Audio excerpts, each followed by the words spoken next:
Hello friends, কেমন আছেন আপনারা? আজকে 24 জুলাই, আজকে রেডমি নোট 9 এর আজকে ফার্স্ট সেল অ্যামাজনে পেয়ে যাবেন আপনি, এবং এমআই স্টোরে অর্থাৎ এমআই যে অফিসিয়াল অ্যাপ, সেই অ্যাপটা তো আপনারা কিনতে পারবেন। তাই আজকে আমি আপনাদের জন্য রেডমি নোট 9 এর স্পেসিফিকেশান রিভিউ আপনাদের করাবো এবং ফোনটার ডিজাইন, ক্যামেরা, ব্যাটারি কী ধরনের আছে তা আপনাদেরকে সহজে আমি বোঝানোর চেষ্টা করব। ভিডিও শুরু করার আগে অবশ্যই আমার চ্যানেলটি সাবস্ক্রাইব করবেন এবং ভিডিওটি লাইক করবেন, শেয়ার করবেন। এই ফোনের নাম হচ্ছে রেডমি নোট 9। এই ফোনের ডিসপ্লে হচ্ছে 6.53 ফুল এইচডি প্লাস। ডিসপ্লে বড় থাকায় এই ফোনে ভিডিও দেখা, সিনেমা দেখা, গেম খেলা বা ভিডিও রেকর্ডিং করার ক্ষেত্রে খুব সুন্দর কাজে লাগবে।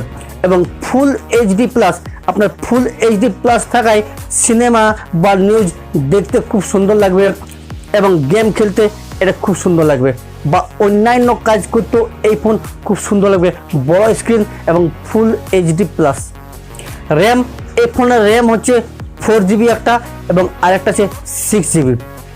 এবং এর স্টোরেজ অর্থাৎ রোম হচ্ছে 64GB, যা ফোনটাতে হ্যাং হবে না।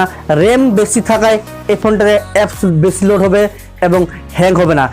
ক্যামেরার দিক থেকে এই ফোনের পিছনে অর্থাৎ রিয়ার ক্যামেরা হচ্ছে 48 মেগাপিক্সেল, 8 মেগাপিক্সেল, 2 মেগাপিক্সেল এবং অ্যাগেন 2 মেগাপিক্সেল।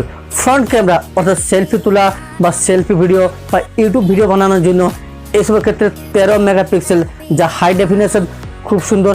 প্রসেসর এই ফোনের দুর্দান্ত processor, MediaTek Helio G85 high power processor. High power processor থাকায় এই ফোন খুব স্মুথলি চলবে, গেম খেলা যাবে এবং ভিডিও রেকর্ডিং বা অন্যান্য ক্ষেত্রে খুব হেল্প হবে। এই ফোনের ব্যাটারি দুর্দান্ত ব্যাটারি, 5020 mAh ব্যাটারি থাকায় এই ফোন আমরা লং টাইম আমরা ব্যবহার করতে পারবো, সিনেমা দেখতে পারবো বা অনেক সময় দিয়ে চার্জ না দেওয়াও এই ফোনটা চলবে।